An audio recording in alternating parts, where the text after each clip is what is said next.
Bueno, buenas tardes a todos los asistentes postprandiales de esta sesión.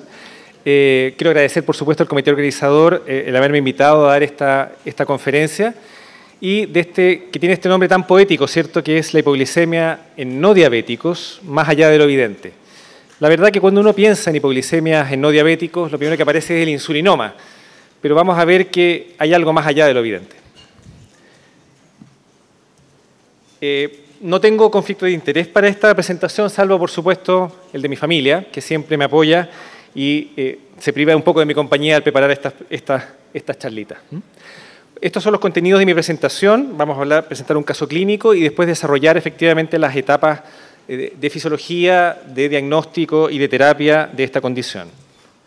Y vamos a partir con un caso clínico que me tocó ver hace menos de un mes, ya, de un hombre de 28 años, sin antecedentes mórbidos mayores, que consultó a servicio de urgencia de un centro asistencial por un cuadro de corta duración, de 3 horas, con copioso estado general, palpitaciones, sudoración fría y pérdida de conciencia muy breve, de 10 a 20 segundos de duración, y que a él lo asustó mucho y a la gente que estaba con él también, por lo cual lo llevaron al servicio de urgencia.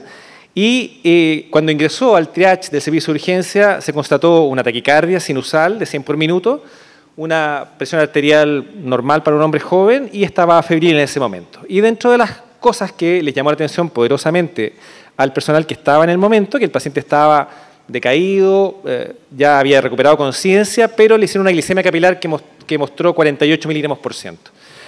Le indicaron que se comiera un chocolate mientras esperaba que llegara el residente y los 15 minutos después su glicemia capilar era muy similar, de 49 miligramos por decilitro, y por eso pasó rápidamente al recuperador. Y ahí surge la pregunta de qué hacer con pacientes en este contexto que no son tan infrecuentes en servicio de urgencia, ¿ya? Y hay varias alternativas que podemos considerar, ¿cierto? Darle un poco más del chocolate que ya le habían dado, que de hecho fue lo que hicieron en la urgencia, y al ver que seguía hipoglicémico, surge la posibilidad de corregir esta hipoglicemia, ¿cierto?, con ampollas de solución glucosada al 30%, que fue lo que hicieron efectivamente en el servicio de urgencia, lo que uno tendería a hacer, ¿cierto? Otra alternativa podría haber sido darle glucagón 1 miligramo subcutáneo para corregir efectivamente esta hipoglicemia, o llamar al endocrinólogo, por supuesto, porque era lo que más aparecía y les preocupaba efectivamente, que fue también lo que hicieron, ¿ya?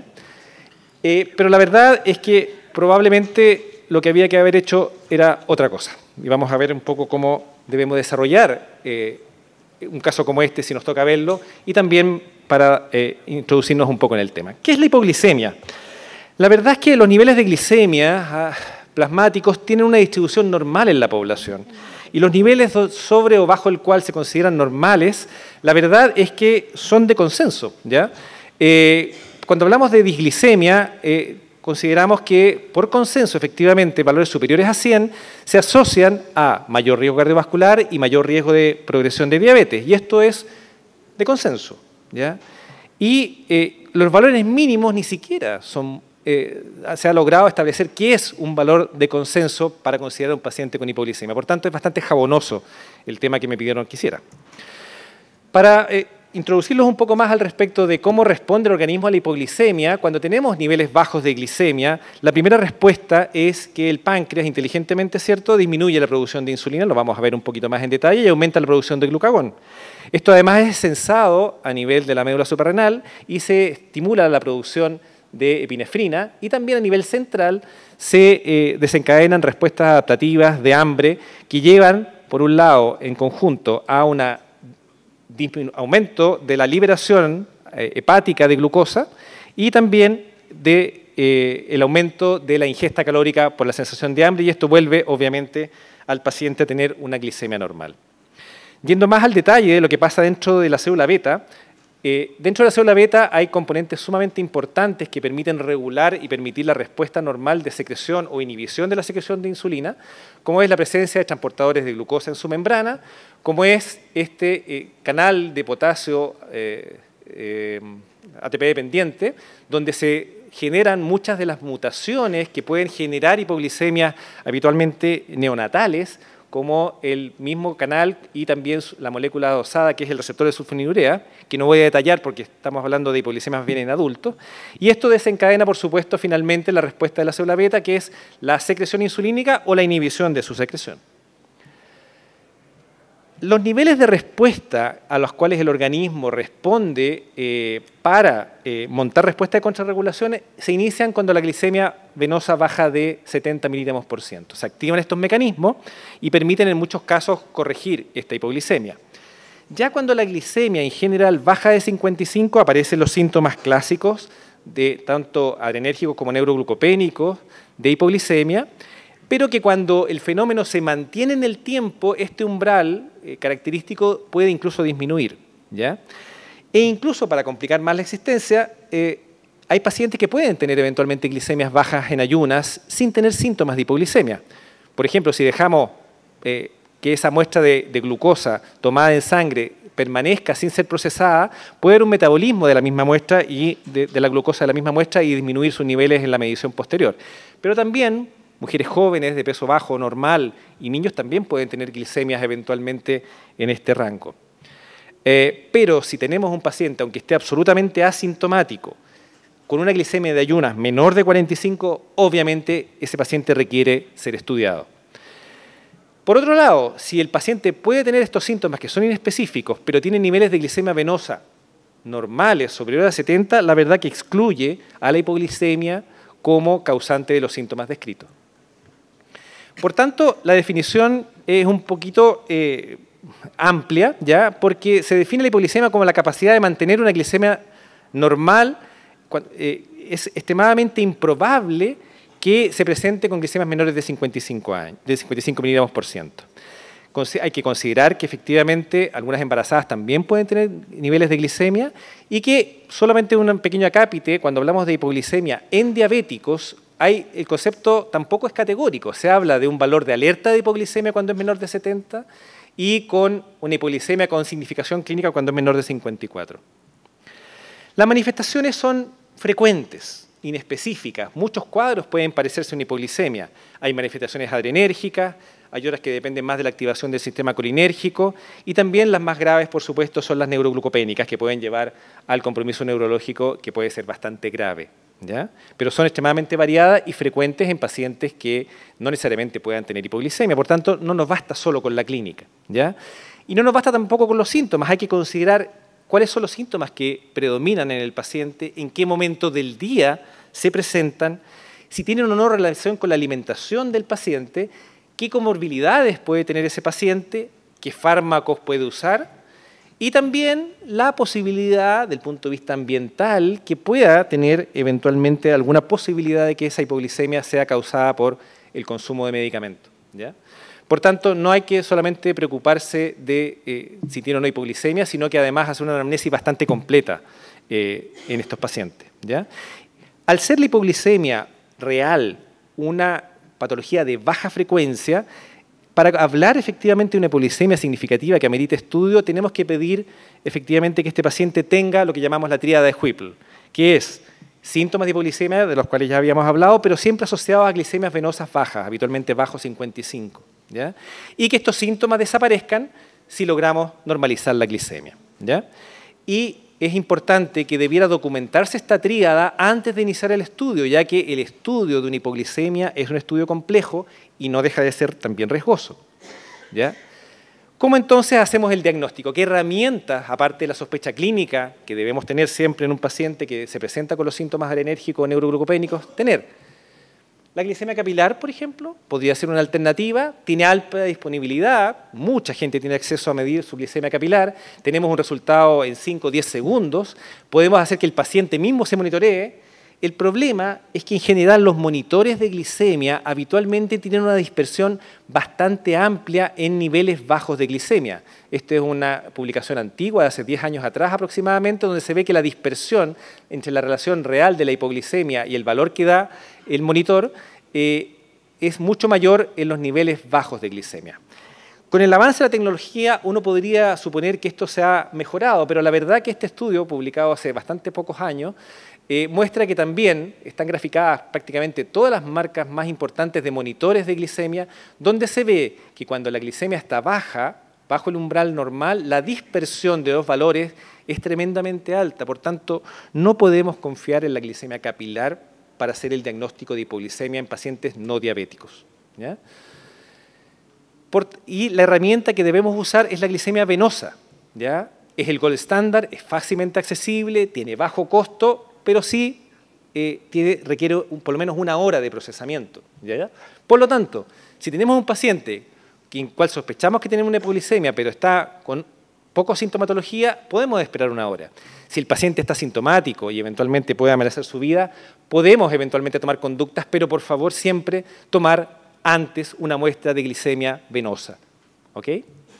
Es fundamental, y si tenemos incluso la posibilidad de medir insulina concomitante, nos va a facilitar mucho más el estudio posterior. Por tanto, la glicemia venosa es la que debemos evaluar en un paciente no diabético.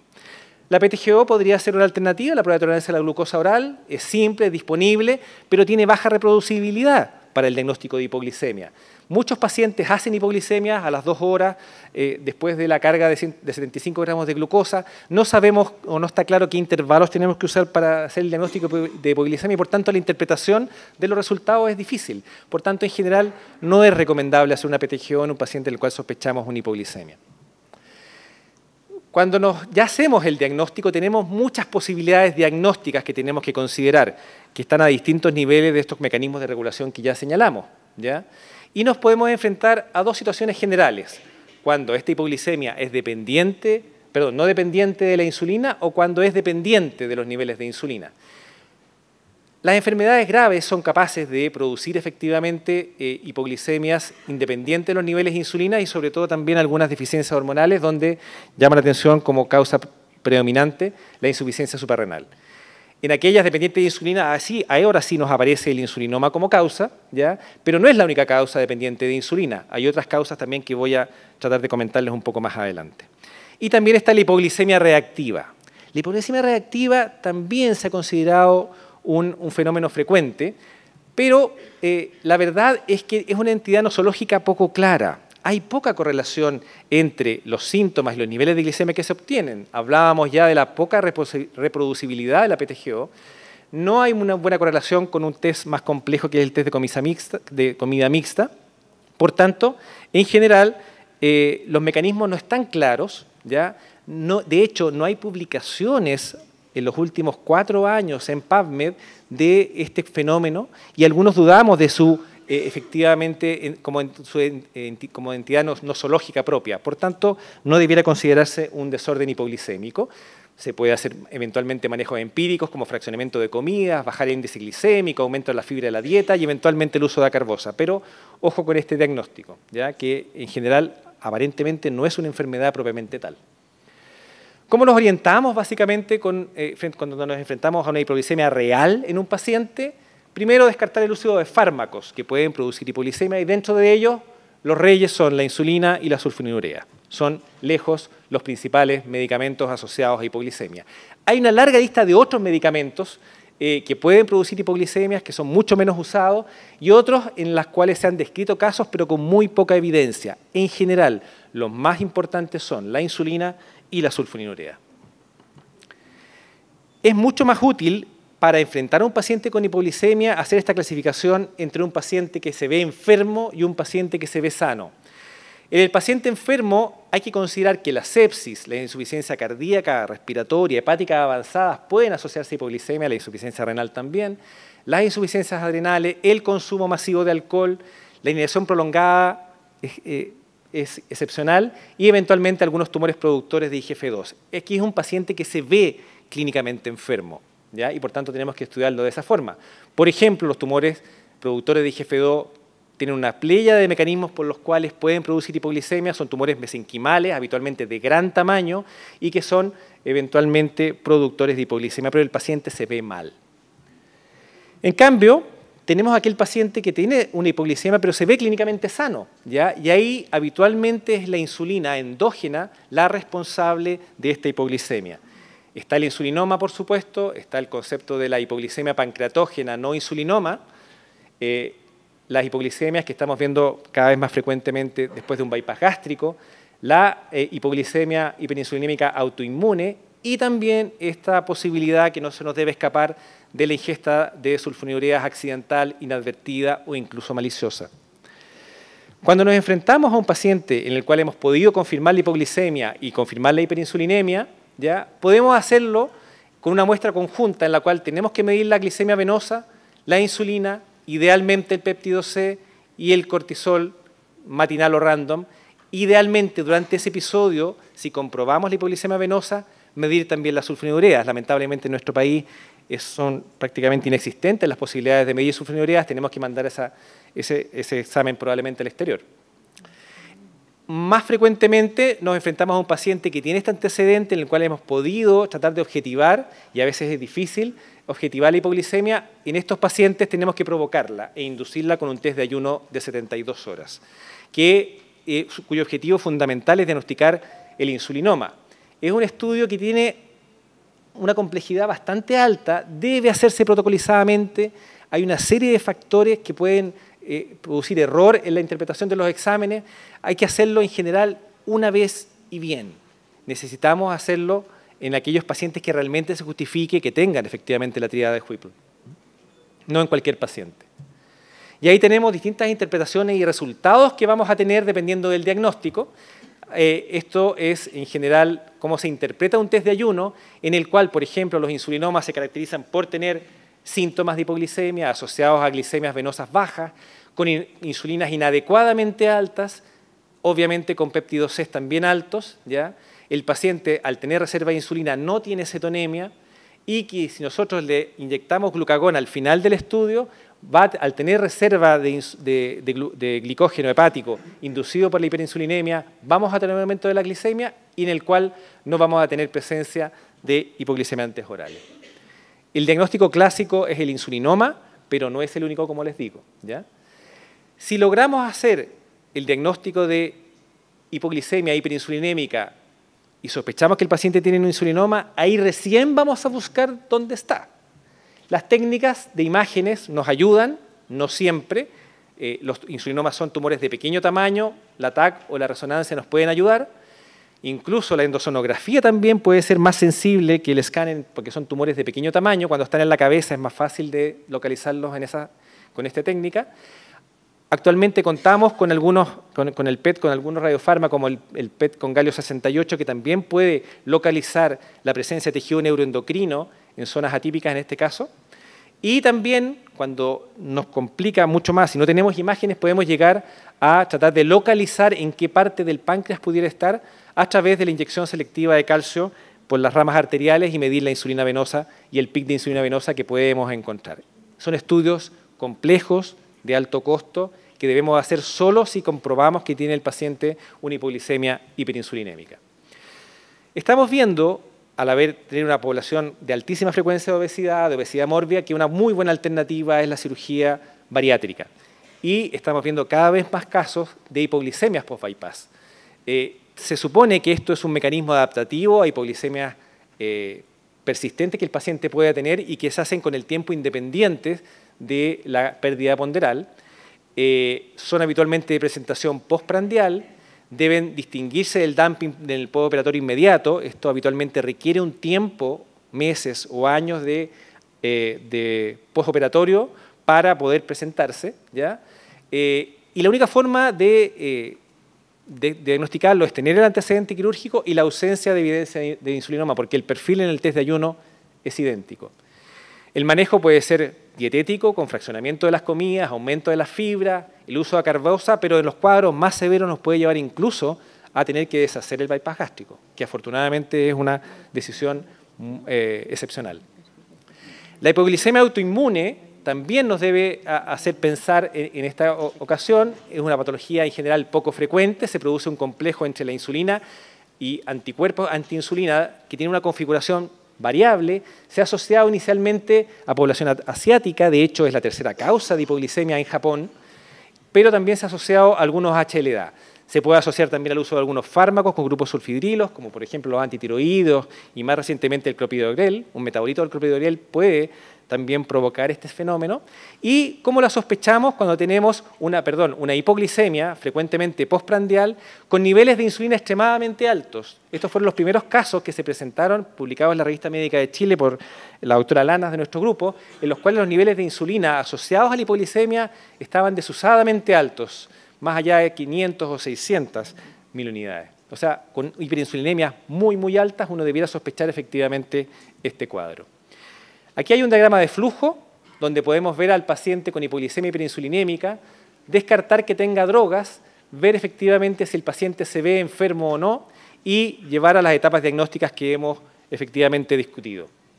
La terapia va a depender, por supuesto, del diagnóstico. En el evento agudo, primero hacer el diagnóstico de hipoglicemia real, ¿ya?